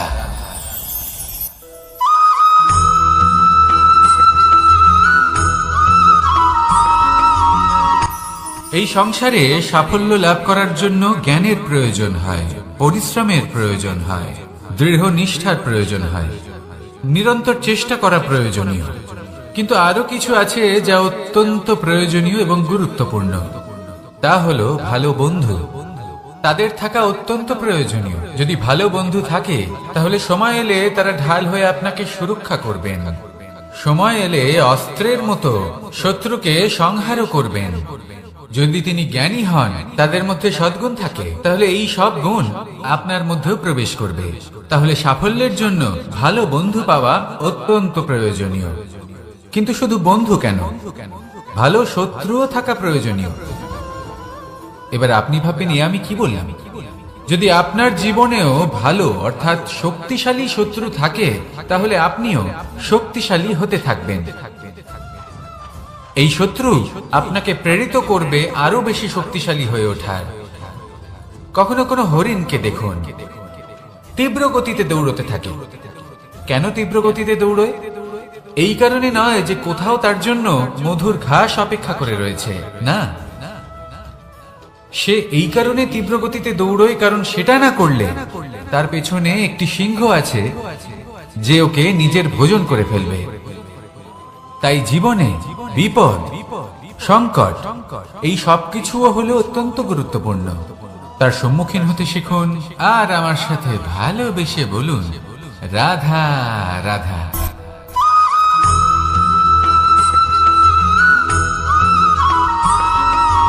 কথায় আছে, প্রত্যেক পুত্র তার পিতার প্রতিচ্ছবি হয়, আর সমস্ত প্রতিচ্ছবি চায় যেন সে তার অস্তিত্ব প্রাপ্ত করতে পারে। পুত্র চায় সে যেন তার পিতার মতো হয়, বা কখনো কখনো তার থেকেও শ্রেষ্ঠ হয়। সেটা কোনো অনুচিত ব্যাপার নয়। অনুচিত তখন হয় যখন পুত্র নিজের পিতার মতো হবার স্বপ্ন পূরণ করতে গিয়ে বা তার থেকেও শ্রেষ্ঠ হওয়ার স্বপ্ন পূরণে অনুচিত পথের আশ্রয় নেয়। কারণ তারপরে সে তার পিতার গুণগুলি আত্মসাৎ করতে চায় না। সে শুধুই এটা চায় যে সংসারের চোখে যেন আমি শ্রেষ্ঠ প্রমাণিত হই। এটা অনুচিত। সংসারে এমন অনেক মানুষ আছেন যারা এই কারণে শ্রেষ্ঠ হওয়ার চেষ্টা করেন যাতে তার পরিবারের, তার পিতার সম্মান বৃদ্ধি পায়। এমনও মানুষ থাকেন, আর এটাই হলো পার্থক্য উদ্দেশ্যের। মনে রাখবেন, যদি আপনার উদ্দেশ্য শুভ হয় তাহলে পথও শুভ হবে। যদি আপনার উদ্দেশ্য অশুভ হয় তাহলে পথও অশুভ হবে। তাহলে নিজের পিতার মতো হবার চেষ্টা অবশ্যই করুন, তার থেকেও শ্রেষ্ঠ হওয়ার চেষ্টা অবশ্যই করুন। কিন্তু মনে রাখবেন, আপনার সংকল্প আর আপনার উদ্দেশ্য এই দুই শুভ হওয়া উচিত। তাহলে আসুন আর আমার সাথে ভালোবেসে বলুন, রাধা রাধা।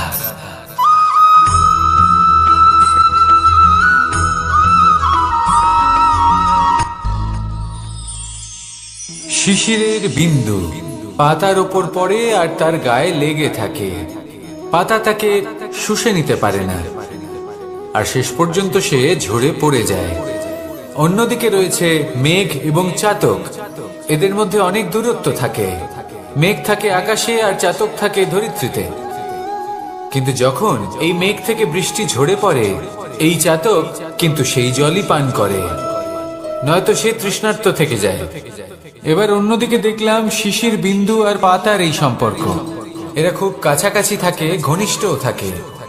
অন্যদিকে রয়েছে মেঘ এবং চাতকের সম্পর্ক, যাদের মধ্যে অনেক দূরত্ব থাকা সত্ত্বেও তারা খুব ঘনিষ্ঠ, তাই না? এই সারমর্ম খুব সরল।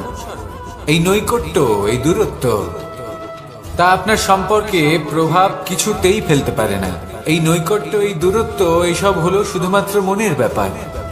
কখনো আপনি অনুভব করেছেন আপনি কারোর থেকে অনেক অনেক দূরে আছেন, অনেক দূরে আছেন, তাও সেই ব্যক্তির প্রতি আপনি টান অনুভব করেন। সেখানে আপনি কারোর সাথে প্রত্যেক দিন অতিবাহিত করেন, সমস্ত জীবন অতিবাহিত করেন, সব থেকে বেশি সময় তার সাথে অতিবাহিত করেন, তাও তার প্রতি সেই টান অনুভব করেন না। এই সংকেত হলো মনের দূরত্বের।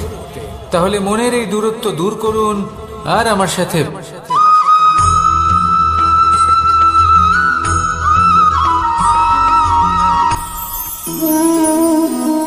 শক্তি এক অত্যন্ত বিচিত্র বস্তু, বা বলতে পারেন অনুভূতি। পিতা সবসময় চান যেন তিনি তার শক্তি পুত্রকে। আসেন আপনাকে সহজে বোঝাই। যদি আপনি সুপাত্র হন আর আপনাকে শক্তি দেওয়া হয়, তাহলে আপনি সেই শক্তির গুরুত্ব বুঝবেন, কোথায় সেই শক্তি প্রয়োগ করা উচিত সেটা বুঝবেন। আর এটা যেহেতু অর্জন করা শক্তি হবে, সেই শক্তির অপব্যবহার হবে না। কিন্তু যদি এই আপনি কুপাত্র হন আর যদি আপনাকে এই শক্তি দেওয়া হয়, তাহলে কি হবে? দেখতে গেলে এই শক্তি আপনি দান হিসেবে পেয়েছেন, তাই না আপনি এই শক্তির গুরুত্ব বুঝবেন আর না এর প্রয়োগ আপনি জানবেন। তার অপব্যবহার হওয়া সুনিশ্চিত। তাই যদি আপনি কোনো শক্তি অর্জন করতে চান, তাহলে আগে তার যোগ্য হয়ে উঠুন। পুত্র নয়, পাত্র হয়ে উঠুন।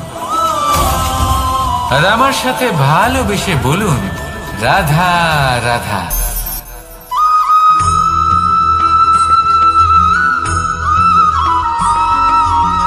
ভালো, শুধু ওনাদের কঠোর ব্যবহার দেখলে আমরা একটু ভয় পেয়ে যাই।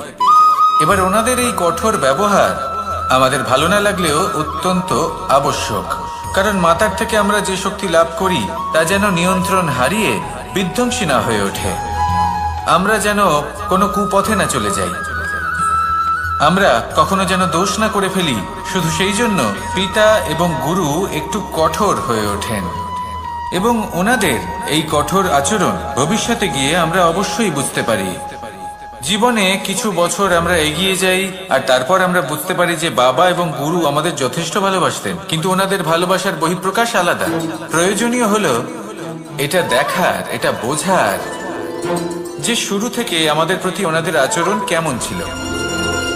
ওনাদের কঠোর হওয়ার পেছনে ওনাদের ভালোবাসাটা বোঝার চেষ্টা করুন, ওনাদের চিন্তাটা বোঝার চেষ্টা করুন, ওনাদের পথপ্রদর্শনের আড়ালে আপনার ভবিষ্যতের জন্য যে পরিকল্পনা ওনারা করেছেন সেটা বোঝার চেষ্টা করুন। তখন আপনারা বুঝতে পারবেন ওনাদের ভালোবাসাকে। আপনার মনের মধ্যে আপনা থেকেই ওনাদের প্রতি সম্মান জেগে উঠবে। নিজের পিতা এবং নিজের গুরু এই দুজনের প্রতি কৃতজ্ঞতা প্রকাশ করুন আর আমার সাথে ভালোবেসে বলুন, রাধা রাধা।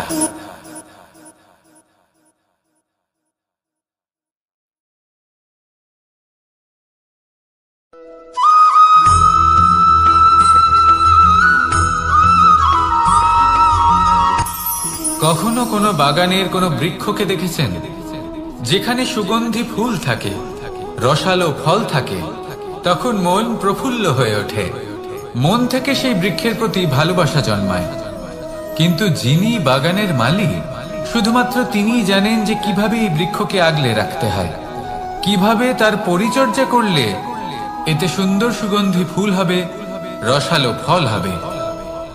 কখনো কখনো প্রয়োজনের থেকে বেশি রোদ পেলে এই বৃক্ষগুলি শুকিয়ে যায়, প্রয়োজনের থেকে কম রোদ পেলেও এই বৃক্ষ কিন্তু শুকিয়ে যায়।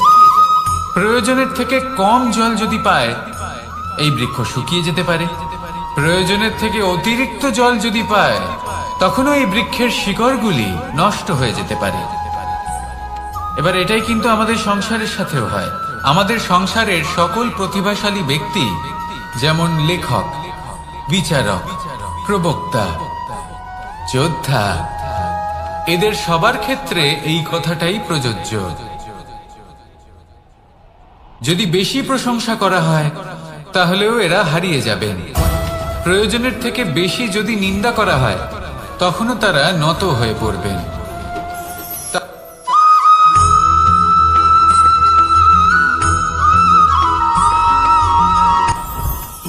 জীবনে কিছু শেখা অত্যন্ত গুরুত্বপূর্ণ। এবার কি কি শিখতে হবে, সেই সব শেখানোর জন্য অনেক শিক্ষক রয়েছেন, কিন্তু কি শিখবেন না আর কি করবেন না, এটা আমাদের নিজের অভিজ্ঞতা দিয়ে শিখতে হয়। কিন্তু তার মানে এটা নয় যে যদি আপনাকে শিখতে হয় যে আগুনের তাপ কতটা, আপনাকে আগুনের মধ্যে হাত দিতে হবে। না, অন্য কারোর অভিজ্ঞতা দ্বারাও শিখতে পারেন। প্রশ্ন শুধুমাত্র একটাই যে আপনি কি শিখতে চান নাকি চান না। যদি আপনি এটাই ভাবেন যে আমি শুধুই নিজের অভিজ্ঞতা দ্বারাই শিখতে চাই, তাহলে জীবনকাল ছোট মনে হবে, অনেক কিছুই শিখতে পারবেন না। তাই নিজের সাথে সাথে বড়দের অভিজ্ঞতা দ্বারাও শেখা শুরু করে দিন। এই সংসারের অভিজ্ঞতা দ্বারা শিখতে শুরু করে দিন। আর এটা নিশ্চিত রূপে শেখা আবশ্যক যে কখন কি করবেন না, কোথায় থামতে হবে আর কোথায় থামবেন না। তাহলে আসুন আর আমার সাথে ভালোবেসে বলুন, রাধা রাধা।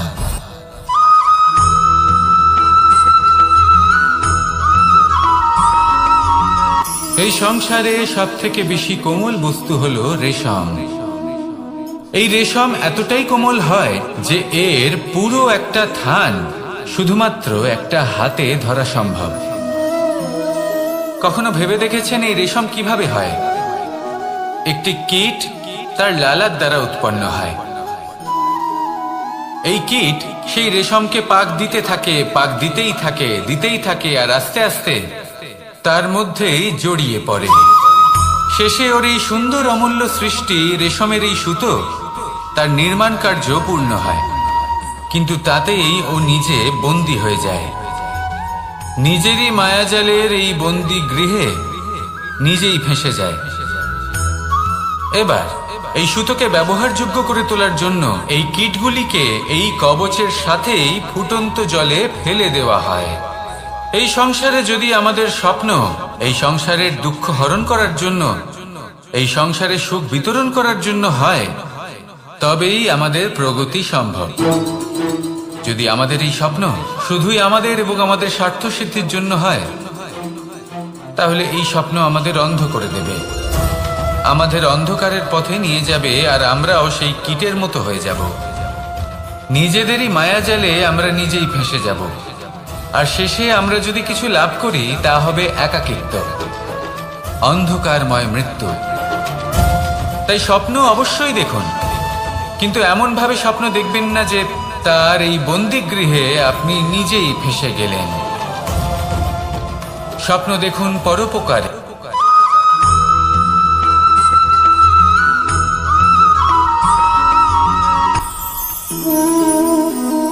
শক্তি এক অত্যন্ত বিচিত্র বস্তু, বা বলতে পারেন অনুভূতি। পিতা সবসময় চান যেন তিনি তার শক্তির পুত্রকে। আসুন আপনাকে সহজে বোঝাই। যদি আপনি সুপাত্র হন আর আপনাকে শক্তি দেওয়া হয়, তাহলে আপনি সেই শক্তির গুরুত্ব বুঝবেন, কোথায় সেই শক্তি প্রয়োগ করা উচিত সেটা বুঝবেন। আর এটা যেহেতু অর্জন করা শক্তি হবে, সেই শক্তির অপব্যবহার হবে না। কিন্তু যদি এই আপনি কুপাত্র হন আর যদি আপনাকে এই শক্তি দেওয়া হয়, তাহলে কি হবে? দেখতে গেলে এই শক্তি আপনি দান হিসেবে পেয়েছেন, তাই না আপনি এই শক্তির গুরুত্ব বুঝবেন আর না এর প্রয়োগ আপনি জানবেন। তার অপব্যবহার হওয়া সুনিশ্চিত। তাই যদি আপনি কোনো শক্তি অর্জন করতে চান, তাহলে আগে তার যোগ্য হয়ে উঠুন। পুত্র নয়, পাত্র হয়ে উঠুন। আর আমার সাথে ভালোবেসে বলুন, রাধা রাধা।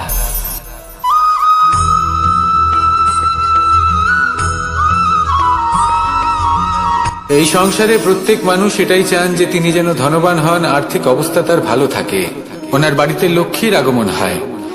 কিন্তু সেটা হবে কি করে, সেটাই হলো প্রশ্ন। কেউ বলেন যে যদি পরিশ্রম করো তাহলে ধন অর্জন সম্ভব, কেউ বলেন যে যদি বিদ্যা লাভ হয় তবেই ধন অর্জন সম্ভব, কেউ বলেন যে যদি বলশালী হও তবেই সম্পন্ন থাকবে। ভালো কথা, যদি তাই হয়ে থাকে, তবে দিনমজুর সারা দিন পরিশ্রম করেন, তিনি কেন ধনী হন না? অনেকজন বিদ্বান মানুষ আছেন এই সংসারে, তারা কেন ধনবান হন না? অনেক সংখ্যক বলশালী ব্যক্তি আছেন, তাদের কাছে ধন নেই কেন? তাদের কেন ধনের অভাব হয়? আবার এমনও কিছু মানুষ আছেন যারা পরিশ্রম করেন, তারা দিনমজুর, কিন্তু তারা ধন অর্জন করতে পারেন। কিছু বিদ্বান ব্যক্তি আছেন যাদের কাছে অধিক মাত্রায় ধন রয়েছে। কয়েকজন বলশালী ব্যক্তি রয়েছেন যাদের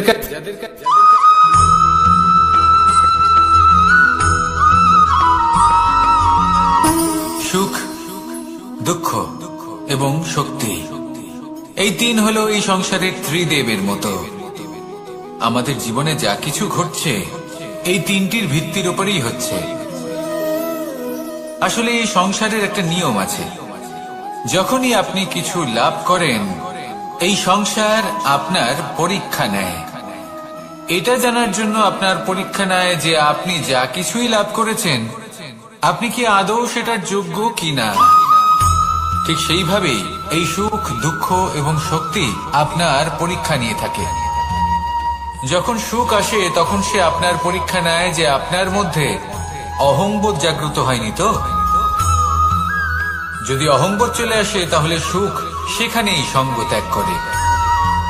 দুঃখ আপনার ধৈর্যের পরীক্ষা নিতে থাকে, আর যদি আপনার মধ্যে ধৈর্য না থাকে তাহলে এটা আপনাকে আরো বেশি দুঃখের গভীর অন্ধকারে ঠেলে দেবে। সেখানে শক্তি পরীক্ষা নেয় আপনার বিনম্রতার। যদি আপনি বিনম্র না হন তাহলে হয় এই শক্তি আপনার সঙ্গ ত্যাগ করবে, নয় এই শক্তি বিনম্রতার অভাবে আপনার পতনের কারণ হতে পারে। এই সংসারে যে কোনো ব্যক্তি যিনি এই পরীক্ষায় উত্তীর্ণ হয়ে থাকেন এই জীবনে তিনি সাফল্য লাভ করেন। আসুন আমার সাথে ভালোবেসে বলুন, রাধা রাধা।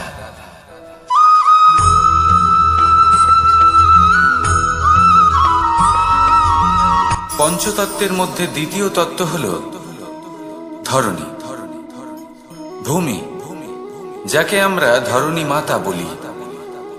এই ধরণী ধৈর্য ধারণ করে, আর এর ওপরেই আমাদের সমগ্র সংসার নির্ভরশীল। কারণ এই ভূমি সহ্য ক্ষমতা রাখে, এর সহ্য ক্ষমতা হলো অপরিসীম। সন্তান যতই আঘাত প্রদান করুক না কেন প্রেম পূর্বক সহ্য করে, আর তার বদলে অমূল্য রত্ন প্রদান করে। সন্তান যদি হাল চালায় তাহলে তার বদলে তাকে অন্ন প্রদান করে। এটাই হলো ধরণী। এবার এর থেকে আমরা কি শিক্ষা পেতে পারি? এটাই যে কারোর জন্য কিছু করা বা কাউকে কিছু দেওয়া মনে কোনো কামনা ছাড়াই। আর এই কথাটা বুঝে যান, যদি কারোর জন্য কামনা না রেখে বা কোনো পাওয়ার আশা না রেখে কারোর জন্য কিছু করেন বা কারোকে কিছু দেন, যদি এটা আপনি শিখতে পারেন তবে আপনি ভালোবাসতে শিখে গেছেন। আর সেই জন্যই এই ধরিত্রীকে মাতা বলা হয়। কারণ মাতা শুধু উনি নন যিনি গর্ভে সন্তানকে ধারণ করেন, মাতা তো উনিও যিনি জীবন বাঁচতে শেখান, যিনি জীবন বাঁচার উদাহরণ প্রদান করেন। তাহলে ধরণীর থেকে এই নিঃস্বার্থ ভাব শিখুন, নিঃস্বার্থ ভালোবাসা শিখুন, আর এই ভালোবাসার সাথেই বলুন, রাধা রাধা।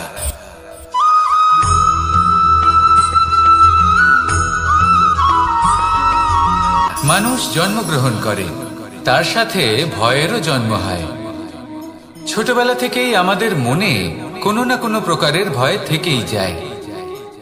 কেউ এই বিষয়ে ভয় পায় যে তার কোনো বস্তু তার থেকে দূরে চলে যাবে, কেউ এই বিষয়ে ভয় পায় যে আমি নিজেকে হারিয়ে ফেলব, কেউ এই ভেবে ভয় পায় যে আমার প্রিয়জনেরা তারা যেন আমার থেকে দূরে না চলে যায়, কেউ এই ভেবে ভয় পায় যে আমরা যেন পথ না হারিয়ে ফেলি, আদি ইত্যাদি। কিন্তু সত্যি কথা বলতে ভেবে দেখুন এই ভয় বাস্তবে কি? শুধুই একটা মনস্থিতি, আর কিছুই নয়। যা কিছু আপনি জীবনে পেয়েছেন তা একদিন আপনাকে হারাতে হবে। এই জীবন হলো আপনারই, কিন্তু তাও একদিন সমাপ্ত হবে। তাই ভয় পেয়ে কি লাভ? এই ভয় শুধু আপনাকে জীবন যাপন করা থেকে বাধা দিচ্ছে, আর কিচ্ছু নয়। পথ হারিয়ে ফেললেই বুঝতে পারবেন যে নতুন পথ কিভাবে বানাতে হয়। কিছু মানুষকে জীবন থেকে হারালে তবেই আপনি বুঝবেন যে আপনার আপনজনকে। এই ভয়ের কারণে ভীত হয়ে থাকবেন না। এই তারা নক্ষত্র অন্ধকারের অভাবে গুরুত্ব হারায়। শিবকেও মহাদেব হবার জন্য বিষ পান করতে হয়েছিল। প্রত্যেক পরিস্থিতি, প্রত্যেক সাফল্য আপনার পরীক্ষা নেবে। তাতে উত্তীর্ণ হওয়া হলো আপনার কর্ম। যখনই আপনি ভয় পাবেন বা সংকটের সম্মুখীন হবেন, তখন সাহসের সাথে তার সম্মুখীন হন। মনে রাখবেন, যে সম্মুখীন হতে জানে, সাফল্য তার সাথে সবসময় থাকে। আসুন আর আমার সাথে ভালোবেসে বলুন, রাধা রাধা।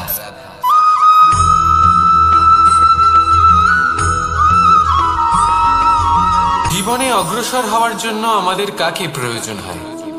মাতা পিতা, বন্ধু, প্রেম, সাহায্য, অর্থ, পরিশ্রম, আশা।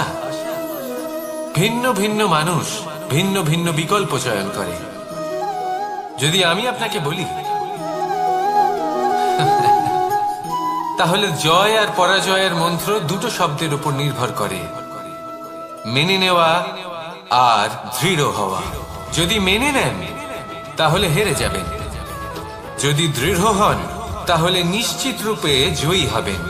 যদি কখনো আপনি ক্লান্ত হয়ে ওঠেন, আপনি দুঃখী হন, পুরোপুরি ভেঙে পড়েছেন, তখন মেনে নেবেন না যে আপনি ভেঙে পড়েছেন, নয়তো হেরে যাবেন। তখন উল্টে স্থির করবেন যে যাই হয়ে যাক না কেন, আমি জয়ী হবই। আর আপনি দেখবেন যে জয় নিশ্চিত রূপে আপনার কাছেই আসবে। তাহলে এই কথা মনে রাখবেন আর আমার সাথে ভালোবেসে বলবেন, রাধা রাধা।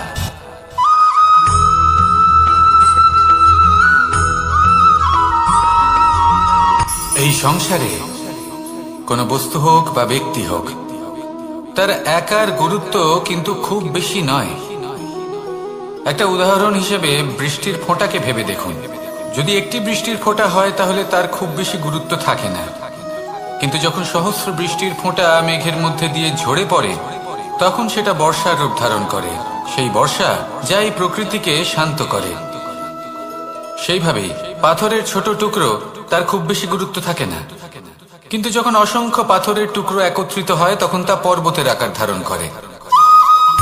সেইভাবেই কিছু মানুষ যখন একত্রিত হন, তখন তৈরি হয় পরিবার। কিছু পরিবার যখন একত্রিত হয়, তখন তৈরি হয় সমাজ। যখন অনেক সংখ্যক সমাজ একত্রিত হয়, তখন তৈরি হয় রাজ্য। এবার এই রাজ্যের সব থেকে গুরুত্বপূর্ণ ব্যক্তি হতে পারেন রাজা, কিন্তু তাও সেই রাজা একা কিছু করতে পারেন না। যুদ্ধ লড়ার সময় তারও নিজের সৈন্যদলকে প্রয়োজন পড়ে। কিন্তু এই সংসারে এমন একজন ব্যক্তি আছেন, যিনি একাই সব কাজ করতে থাকেন, এবং সেই ব্যক্তি হলেন মা। আমাদের জীবনে একজন পিতার ভূমিকা কিন্তু নিঃসন্দেহে অমূল্য। কিন্তু আমাদের সকলের জীবনে যে ভূমিকা একজন মায়ের, তা অন্য কারোর থাকে না। একজন মা একাই সন্তানকে বড় করতে পারেন, সংস্কারী করে তুলতে পারেন, তার জন্য পরিশ্রম করেন। আর এত কিছু কাজ করার পরেও তার কাজের জন্য তিনি প্রশংসা অবশ্য পান না। উল্টে যদি সেই সন্তান অনুচিত পথে চালিত হয়, অনুচিত কর্ম করে, তখন সেই মাকেই অপবাদের পাত্র হয়ে উঠতে হয়। আমাদের জীবনে মায়ের যোগদান কতটা, সেটা বুঝুন। আপনাকে বড় করে তোলার জন্য উনি কতটা পরিশ্রম করেছেন, সেটা বুঝুন। আজ থেকে, এখন থেকে, এই মুহূর্ত থেকে মাকে সম্মান করতে শিখুন। যখন সময় পাবেন, যখন সুযোগ হবে, তখন তার প্রশংসা করুন। ওনারও ভালো লাগবে। আর মায়ের এই মমতার জন্য, তার এই ভূমিকার জন্য আসুন সবাই মিলে আমরা তাকে প্রণাম করি। আর সকলে মিলে ভালোবেসে বলি, রাধা রাধা।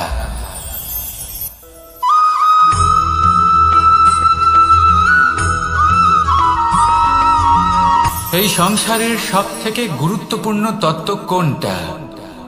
প্রথম হলো সময়। জন্ম থেকে মৃত্যু পর্যন্ত এই যে সময়, এটাই তো হলো জীবন। দ্বিতীয় হলো জীবন, যাতে আমরা সময়ের সদ্ব্যবহার করি, শ্রেষ্ঠ থেকে শ্রেষ্ঠতর কাজ করার চেষ্টা করি।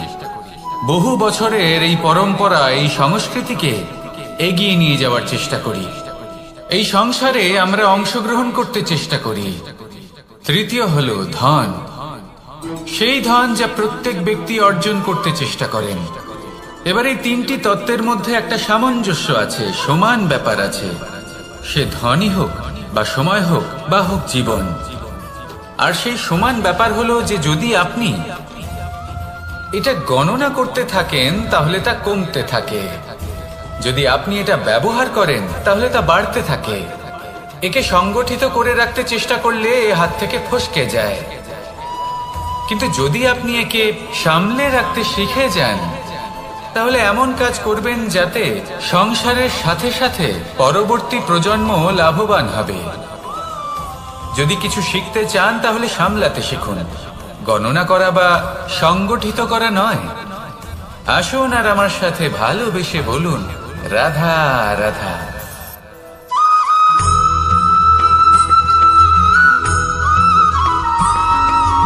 কথায় আছে, প্রত্যেক পুত্র তার পিতার প্রতিচ্ছবি হয়, আর সমস্ত প্রতিচ্ছবি চায় যেন সে তার অস্তিত্ব প্রাপ্ত করতে পারে। পুত্র চায় সে যেন তার পিতার মতো হয় বা কখনো কখনো তার থেকেও শ্রেষ্ঠ হয়। সেটা কোনো অনুচিত ব্যাপার নয়। অনুচিত তখন হয় যখন পুত্র নিজের পিতার মতো হবার স্বপ্ন পূরণ করতে গিয়ে বা তার থেকেও শ্রেষ্ঠ হওয়ার স্বপ্ন পূরণে অনুচিত পথের আশ্রয় নেয়। কারণ তারপরে সে তার পিতার গুণগুলি আত্মসাৎ করতে চায় না। সে শুধুই এটা চায় যে সংসারের চোখে যেন আমি শ্রেষ্ঠ প্রমাণিত হই। এটা অনুচিত। সংসারে এমন অনেক মানুষ আছেন যারা এই কারণে শ্রেষ্ঠ হওয়ার চেষ্টা করেন যাতে তার পরিবারের তার পিতার সম্মান বৃদ্ধি পায়। এমনও মানুষ থাকেন, আর এটাই হলো পার্থক্য উদ্দেশ্যের। মনে রাখবেন, যদি আপনার উদ্দেশ্য শুভ হয় তাহলে পথও শুভ হবে, যদি আপনার উদ্দেশ্য অশুভ হয় তাহলে পথও অশুভ হবে। তাহলে নিজের পিতার মতো হবার চেষ্টা অবশ্যই করুন, তার থেকেও শ্রেষ্ঠ হওয়ার চেষ্টা অবশ্যই করুন, কিন্তু মনে রাখবেন আপনার সংকল্প আর আপনার উদ্দেশ্য এই দুই শুভ হওয়া উচিত। তাহলে আসুন আর আমার সাথে ভালোবেসে বলুন, রাধা রাধা।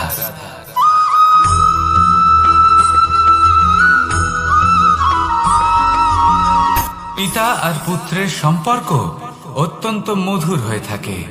পিতা স্বপ্ন দেখেন, তাকে পূর্ণ করার সকল সম্ভাব্য চেষ্টা করেন, কিন্তু তাও অনেক সময় ওনার স্বপ্ন অপূর্ণ থেকে যায়। তখন পিতা ভাবেন যে স্বপ্ন উনি পূর্ণ করতে পারেননি ওনার সন্তান তা অবশ্যই পূরণ করবে। যে স্থানে উনি কখনো পৌঁছতে পারেননি সেই স্থানে ওনার পুত্র অবশ্যই পৌঁছবে। পিতা নিজের সন্তানের ভবিষ্যৎ নিয়ে সেই স্বপ্ন দেখেন, আর যখন সেই সন্তান সামনে এগোতে থাকে তখন তার দুঃখ হয় না, বরং গর্ব হয়। ওনার ভালো লাগে এটা দেখে যে ওনার সন্তান অনেক উন্নতি করছে। কিন্তু যখন সন্তান নিজের অভিভাবকের শক্তি দেখে, তার যশ দেখে হিংসা করতে থাকে, সমস্যা সেইখানেই শুরু হয়। সেই জন্য সকল সন্তানকে এটা মনে রাখতে হবে, দেখুন, পুত্র হবার সুবাদে, এক সন্তান হবার সুবাদে এটা হলো আপনার অধিকার যে আপনি আপনার পিতার থেকে বেশি উন্নতি করবেন। আপনার পিতাও এটাই চান, কিন্তু সুস্থভাবে এটা করুন।